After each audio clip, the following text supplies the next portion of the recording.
मध्यकालीन राजस्थान में धार्मिक संस्कृति एवं लोकसन, इस विषय का अध्ययन हम कर रहे थे पिछली कक्षा में भी, जहाँ राजनीतिक अस्थिरता, सत्ता षड्यंत्र, घटती बढ़ती राज्यिक सीमाओं ने मध्यकालीन युग को अंधकारमय युग की संज्ञा प्रदान कर दी। वहीं शूद्र, अत्यंत मलेच्छ की धर्म की एवं समाज में पीड़ितावस्था तथा अन्याय के अनेक विषमता तथा कुरीतियों ने इस युग को अंधकारपूर्ण बना दिया। इस्लाम के झंझावातों ने मंदिरों, मूर्तियों, कलाकृतियों, साहित्यिक कृतियों को नष्ट कर दिया और यहाँ की अथाह संपत्ति को लूट लिया। कट्टर इस्लाम प्रचारक हिंदू धर्म, संस्कृति एवं साहित्य की धरोहर को नष्ट कर रहे थे एवं अनेक निम्न जातियां इस्लाम के बल एवं प्रलोभन की तरफ पलायन कर रही थी। यह स्थिति हिंदू धर्म, संस्कृति एवं सामाजिक संगठन के लिए चुनौतीपूर्ण बनता जा रहा था। यह समय वह था जब इस्लाम को अवरुद्ध करना तथा विभिन्न धार्मिक एवं सामाजिक संकुचित वृत्तियों का त्याग कर कमजोरी को समूल नष्ट कर देने की आवश्यकता उत्पन्न हुई। इस समय न तो राजनीतिक सत्ताधारी क्षत्रिय वर्ग में इस आमूलचूल परिवर्तन को समाज के रंगमंच पर लाने की वीरता थी और न ही धार्मिक सत्ता तथा कथित अधिकृत वर्ग यथा ब्राह्मण, वज्रयानी, तंत्रवादी, कालमुखी आदि के कोई मंत्र, हवन, बलि, प्रेत विद्या या शमशान उपासना में थी। व्याभिचार, भोग विलास, मदिरापान, गृह षड्यंत्र तथा बाल विवाह, बहुविवाह, सती प्रथा, बाल हत्या की दुष्प्रवृत्तियों ने समाज की स्थिति को और भी बदतर बना दिया था। इन संतों ने तत्युगीन सभी विकट परिस्थितियों के निवारण का एक ही युगांतकारी समाधान दर्शाया, वह था भक्ति। इस लक्ष्य को सुपरिणाम दिए अस्त्र शस्त्र विहीन रक्तायुक्त उपासना एवं आडंबर से परे रहने वाले शांत संभावी संतों ने। इस प्रकार हिंदुत्व में एक सुधारवादी लहर उठी जिसने भक्ति आंदोलन का रूप ले लिया। मध्यकालीन भारत की सर्वाधिक कई संत हुए और इस आंदोलन के जन्मदाता रामानुज माने जाते हैं, जिन्होंने विशिष्टाद्वैत के सिद्धांत का प्रतिपादन कर जीवात्मा की अलग सत्ता को प्रतिपादित कर प्रकृति के सिद्धांत का प्रसार किया। इसी प्रकार निम्बार्क ने कृष्ण की प्रेमपूर्ण भक्ति तथा माधवाचार्य ने निष्काम भाव से विष्णु भक्ति की मुक्ति हेतु आवश्यक निर्दिष्ट किया। भक्ति को जन धर्म बनाने का श्रेय रामानंद को जाता है, जिन्होंने भक्ति को दक्षिण से उत्तर में पुनर्जीवित कर लोकप्रिय बनाया। इन्होंने राम और सीता की प्रेमा भक्ति पर बल दिया। संस्कृत के स्थान पर हिंदी भाषा का प्रयोग किया। जाति, वर्ग, लिंग विभेद से रहित समानता पर आधारित नई सामाजिक व्यवस्था का सूत्रपात किया गया। इसी प्रकार अन्य संतों में वल्लभाचार्य, चैतन्य महाप्रभु, नामदेव, रैदास, कबीर, गुरु नानक, सूर, तुलसी ने भी भक्ति के सिद्धांतों का प्रसार किया और हिंदू मुस्लिम धर्मों एवं संस्कृतियों के मध्य भ्रातृत्व भाव की स्थापित किया। इसी प्रकार राजस्थान में भी अनेक संतों का जन्म हुआ, जिनमें जाट परिवार में जन्मे धन्ना के विचारों में रहस्यवाद और रूढ़िवाद का समन्वय देखा जा सकता है। ये बनारस में जाकर रामानंद के शिष्य हुए और इनका मानना था कि प्रेम और मनन से ईश्वर की प्राप्ति सुलभ है। पीपासर में जन्मे जाम्भोजी पंवार वंशीय राजपूत थे और इन्होंने सांप्रदायिक संकीर्णता, कुप्रथाओं एवं कुरीतियों के विरोधी बनकर समाज को सुधार की भूमिका निभाई और विधवा विवाह पर बल दिया। इनके सभी सिद्धांत 29 शिक्षाओं के नाम से जाने जाते हैं, जिनकी पालन करने वालों को विश्नोई नाम से संबोधित किया जाने लगा और जिनमें अधिकांश जाट परिवार के थे। विश्नोई संप्रदाय के कई अनुयायियों ने जीव कल्याण और पर्यावरण रक्षार्थ अपने प्राणों को भी न्योछावर कर दिया। बनारस में पैदा हुए रैदास चित्तौड़ आए और उन्होंने एक छतरी चित्तौड़ में बनी हुई है। रैदास और कबीर के सिद्धांतों में काफ़ी कुछ समानता देखने को मिलती है। रैदास की वाणियों को रैदास की पर्ची भी कहा जाता है। मीरा नारी संतों में ईश्वर प्राप्ति में लगी रहने वाली भक्तों में प्रमुख है। यह रतन सिंह की इकलौती पुत्री थी और इनका जन्म कुड़की में लगभग 1498-99 में हुआ।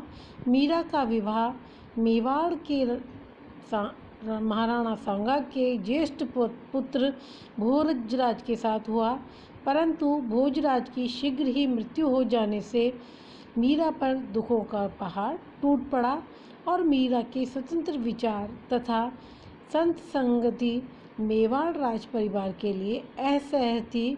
मीरा के जीवन से कुछ कथानक जुड़े हुए हैं, जैसे जहर पीने के लिए विवश करना, सांप से कटवाना, उनके चरित्र पर राजा द्वारा संदेह करना इत्यादि।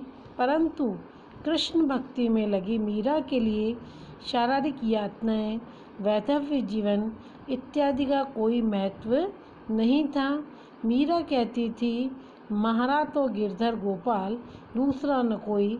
मीरा की दृष्टि में समृद्धि, वैभव, संसार के सुख, उच्च पद और सम्मान मिथ्या थे।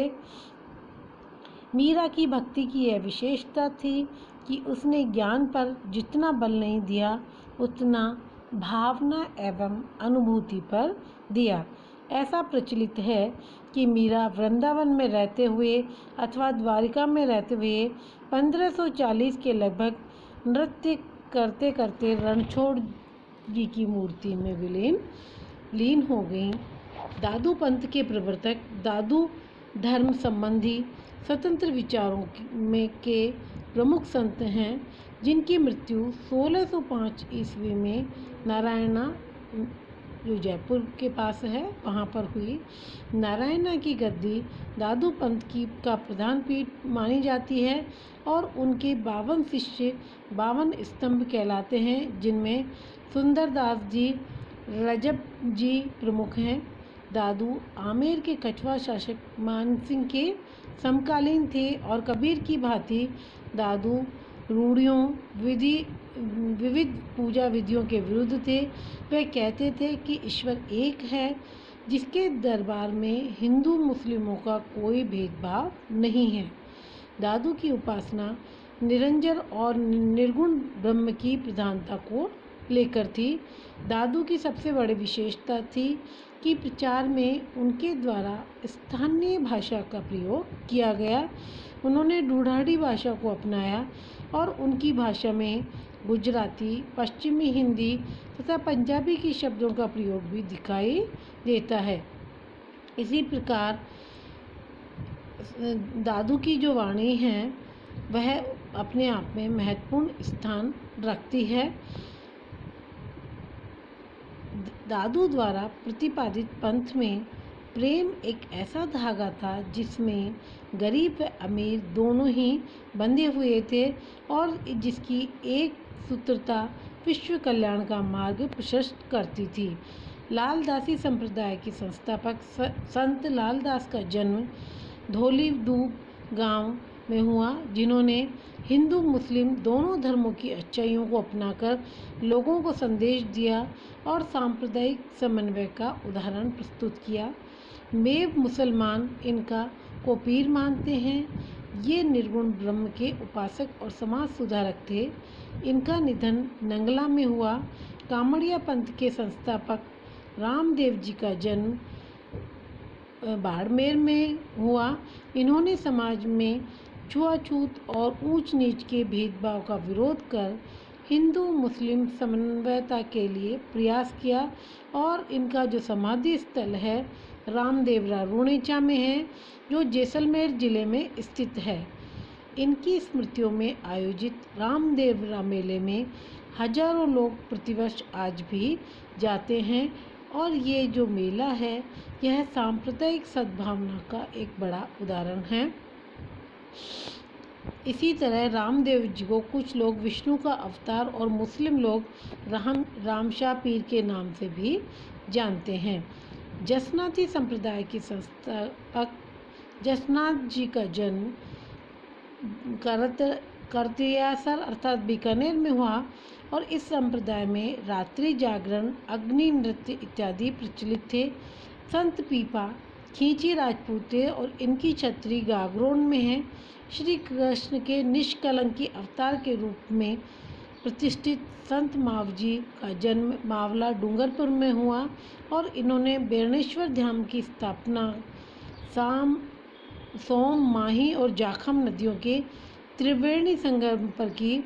वर्तमान टोंक जिले के सोड़ा गांव में विजयवर्गीय वैश्य परिवार में जन्मे संत रामचरण जी ने 18वीं शताब्दी के राजनीतिक और धार्मिक हास्य के काल में जन्म लेकर इस समय की क्षतिपूर्ति की। उन्होंने अपने विचारों को मूर्त रूप देने के लिए अणे वाणी की रचना की और राम स्नेही संप्रदाय का प्रचलन किया। इनकी प्रधान पीठ शाहपुरा भीलवाड़ा में है और इनके अनुयायियों को राम नाम का मंत्र देकर मानवता का संदेश दूर दूर तक फैलाया। ये निर्गुण उपासक थे, अतः राम स्नेही मत को मानने वाले मूर्ति पूजा नहीं करते। इस पंथ में नैतिक आचरण, गुरु महिमा, सत्यनिष्ठा, धार्मिक अनुशासन पर बल दिया जाता है। इस प्रकार मध्यकालीन धार्मिक आंदोलन और लोक विश्वासों ने राजस्थानी समाज में न्यूनाधिक नवजागरण की अलग जगाई। इस काल की धार्मिक सांस्कृतिक गतिविधियों ने सभी हिंदू और दलित जाति को एक वर्ग मानकर पंथों की सीमाएं बनाई, जिसमें विधर्मी होने के अवसर कम हो गए और भारतीय जनता विशेषकर राजस्थान की जनता में भेदभाव बुलाकर चेतना के स्वर का एक नया आयाम प्रस्तुत किया और भारत की राजस्थान की संस्कृति का यह उज्जवल युग है और इसके लिए की परिचायक है भारत की संस्कृति की आत्मा। जिस समय भारत में एक निराशा का वातावरण फैला हुआ था, इन संतों के द्वारा जनता के समक्ष एक आदर्श प्रस्तुत करके इनको अपनी भाषा में प्रेम भाव का जो संदेश दिया गया, वह निसंदेह उस युग के अंधकार को दूर कर लोगों में नव स्फूर्ति जगाने के लिए एक प्रेरणा स्रोत बना, जो निश्चय ही उस समय की जनता को और आज भी यह लोगों के लिए प्रेरणा स्रोत बने हुए हैं।